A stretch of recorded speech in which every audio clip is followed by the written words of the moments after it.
नमस्कार दोस्तों, स्वागत है आप सभी का सुपर आईएएस पर। So in a major blow to Pakistan, Pakistani air force का जो लड़ाकू विमान है JF-17 उसको अब ग्राउंड कर दिया गया है बिकॉज उसके कई सारे ऐसे स्पेयर पार्ट्स थे जो कि रशिया से आने वाले थे, विशेष रूप से जिसमें JF-17 के इंजन्स दोस्तों उनको मिलने वाले थे, लेकिन उनको अब यहाँ पे ब्लॉक कर दिया गया है। बल्कि यहाँ तक भी कहा जा रहा है कि because of this particular blocking वो वाले जो उनके एयरक्राफ्ट हैं अब वो उड़ने के काबिल ही नहीं बचे हैं। आप लोग यहां पे देख पा रहे होंगे हिंदुस्तान टाइम्स की ये वाली खबर, Ukraine sanctions on Russia virtually ground Pakistan JF-17 fighter program. और हिंदी न्यूज मीडिया के द्वारा भी इसको कवर किया गया है कि रूस के कारण पाकिस्तान के मेड इन चाइना JF-17 लड़ाकू विमानों की शामत आई, जाने क्यों उड़ने के काबिल नहीं बचे हैं। तो हम लोग यहाँ पे डिस्कस करने वाले हैं डिटेल में कि what are the various reasons जिसके चलते यहाँ पे ये प्रॉब्लम्स आ रही हैं, एंड ऑल्सो और क्या क्या इश्यूज हैं जो कि हमें पाकिस्तान के JF-17 प्रोग्राम में देखने को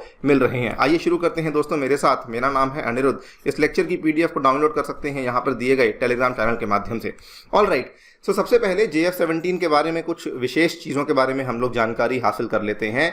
ये जो JF-17 है ये एक light weight single engine 4th generation का मल्टी रोल कॉम्बैट एयरक्राफ्ट है, जिसको कि दोस्तों पाकिस्तान और चाइना के द्वारा जॉइंटली मैन्युफैक्चर किया गया था। इसमें पाकिस्तान का जो एरोनॉटिकल कॉम्प्लेक्स है वो इसमें देखने को मिलता है, और चाइना का जो Chengdu aircraft corporation of China है वो भी आपको यहाँ पे देखने को मिल जाती है।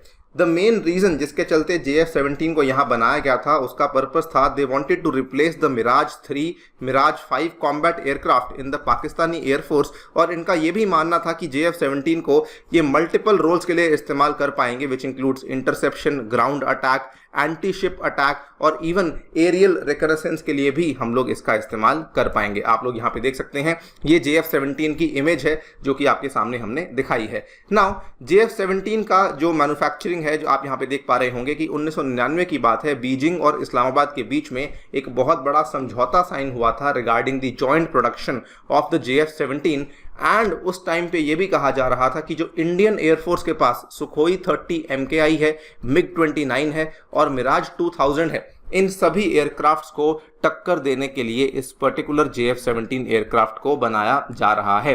लेकिन दोस्तों जब से इसकी इंडक्शन हुई है तब से हमें JF-17 में कई सारी प्रॉब्लम्स, कई सारी इश्यूज देखने को मिल रहे हैं। नंबर 1 अगर बात करें तो एयर टू एयर रिफ्यूलिंग की प्रॉब्लम काफ़ी ज़्यादा हमें देखने को मिल रही है। JF-17 की दिक्कत क्या है कि इसका जो फ्यूल कंजम्पशन का रेट है वो एक्चुअली काफ़ी ज़्यादा है, और इसीलिए अगर कोई लॉन्ग डिस्टेंस ऑपरेशन करना पड़ता है तो इसको आपको मिड एयर में इसकी रिफ्यूलिंग करनी पड़ती है, लेकिन इसकी अभी तक एक बार भी air to air refuelling carry out नहीं हो पाई है।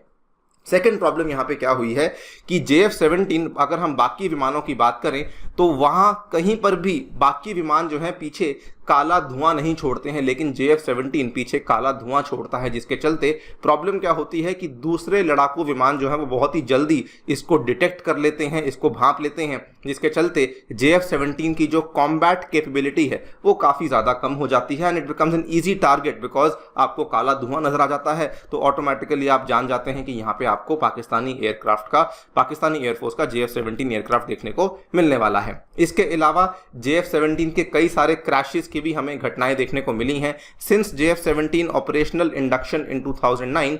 ऐसा कहा जाता है कि बहुत सारे इसके ऐसे विमान हैं जो कि क्रैश हो चुके हैं, बल्कि 2012 की खबर है, पाकिस्तानी मीडिया ने रिपोर्ट किया था कि देयर वर टोटल 12 क्रैशेस जिसमें ओवर 18 मंथ्स, जिसमें मैक्सिमम जो थे वो एक्चुअली JF-17 के ही हमें देखने को मिले थे। आप लोग यहाँ पे देख पा रहे होंगे कि कई सारी खबरें हैं। ये दिसंबर 2012 की डॉन न्यूज़पेपर की खबर है, crashes raise concern about Pakistani air force. और इनफैक्ट इसका जो लेटेस्ट क्रैश हुआ था दोस्तों वो 2021 में ही अभी हाल ही में होके हटा है, जिसमें कि फॉर्चुनेटली पाकिस्तानी जो एयरफोर्स के पायलट हैं उनकी जान तो बच गई, लेकिन जो JF-17 का उनका लड़ाकू विमान था वो यहाँ पे क्रैश कर गया। Now they are facing another big problem because of the sanctions. Now यहाँ पर क्या हुआ है, कहा जा रहा है कि JF-17 का जो पूरा का पूरा प्रोग्राम है, जो पूरी की पूरी यहाँ पर आपकी फ्लीट है वो डोल्ड्रम्स में आ चुकी है, बिकॉज यहाँ पर they are facing a lack of spare parts. JF-17 की सबसे इंपॉर्टेंट चीज़ क्या है कि इसके अंदर इवन दो ये पाकिस्तान और चाइना मिलकर के बना रहे हैं, लेकिन दोस्तों इसके अंदर जो इंजन का इस्तेमाल किया गया है that is the Russian made RD-93। Now ये जो RD-93 बनाने वाली कंपनी है, इस कंपनी का नाम है क्लीमोव, ये रशियन कंपनी है। इसके द्वारा बनाया गया RD-93 एक टर्बोफैन जेट इंजन है for a light waiter fighter jet, जो कि बेसिकली MiG-29 में भी इस्तेमाल होता है और आपका JF-17 में भी इस्तेमाल किया जाता है। प्रॉब्लम क्या हो रही है कि यहाँ पर क्या था कि इनिशियली जब इस पर्टिकुलर विमान को प्रोक्योर किया गया था, उस टाइम पे पाकिस्तान ने कोशिश करी कि जो भी इसके इंजन्स हैं वो हम चाइना से प्रोक्योर नहीं करेंगे, हम डायरेक्टली उनको रशिया से ही प्रोक्योर कर लेंगे, हमें चाइना को बीच में डालने की आवश्यकता है ही नहीं। लेकिन हुआ क्या था दोस्तों, आज से 4 साल पहले यूएसए के द्वारा 2018 में जो रशिया की डिफेंस एक्सपोर्ट फर्म है जिसका नाम है रॉसबोरॉन एक्सपोर्ट, उसके ऊपर सैंक्शंस लगा दिए गए थे। Now this particular firm is authorised to export defence equipment including the RD-93 engines. This was sanctioned by the USA, जिसके चलते इनकी जो सोर्सिंग है पाकिस्तानी एयरफोर्स के द्वारा होनी ऑलमोस्ट नामुमकिन हो चुकी थी, बिकॉज ये वाले जो प्रतिबंध थे इसके तहत ये कहा गया था कि रॉसबोरॉन एक्सपोर्ट जो है वो किसी प्रकार की US डॉलर की ट्रांजैक्शंस को कैरी आउट नहीं कर पाएगा। इस पूरी की पूरी चीज को बाईपास करने के लिए क्या किया कि बेसिकली पाकिस्तान ने कहा चलो ठीक है, हम लोग इंजन्स को चाइना के माध्यम से एक्वायर किया करेंगे। तो यहां पर आप देखिए, Pakistan was forced to procure the RD-93 engines from Russia only through China. अब ये वाली कहानी ठीक ठाक चल रही थी, लेकिन प्रॉब्लम अब आती है बिकॉज सडनली चाइना यहां पर पाकिस्तान की हेल्प नहीं कर रहा है। Adding to the woes of the Pakistani air force, जो Chinese national aero technology export import corporation का जो रिस्पॉन्स है काफ़ी ख़राब है, जिसके चलते ना तो उनको स्पेयर पार्ट्स मिलते हैं, ना उनको सपोर्ट मिलती है RD-93 इंजन्स की, जो कि JF-17 एयरक्राफ्ट में इस्तेमाल होता है। एंड इसका कॉन्सिक्वेंस क्या है कि टोटल जो यहाँ पर 137 आपको एयरक्राफ्ट पाकिस्तानी एयरफोर्स में JF-17 देखने को मिलते हैं, आधे से भी ज़्यादा एयरक्राफ्ट ऐसे हैं जो कि जिनको कि अब ग्राउंड कर दिया गया है। दोस्तों जो RD-93 इंजन्स हैं इनमें काफ़ी सारी दिक्कतें देखने को मिल रही हैं। They have developed cracks in the guide veins, exhaust nozzles, flame stabilisers, जिसके चलते इनको रिप्लेस करना ऑलमोस्ट यहाँ पे अनिवार्य हो चुका है। लेकिन क्योंकि ना तो यहाँ पे रशिया से वो डायरेक्टली परचेज कर सकते हैं बिकॉज ऑफ सैंक्शंस, और चाइना भी उनकी हेल्प नहीं कर रहा, इसके चलते प्रॉब्लम काफ़ी बढ़ चुकी है। लेकिन there is some respite to Pakistan, because Pakistan जो है वो काफ़ी लंबे अरसे से रशिया के पीछे पड़ा हुआ था, तो इसीलिए रशियन इंजन कंपनी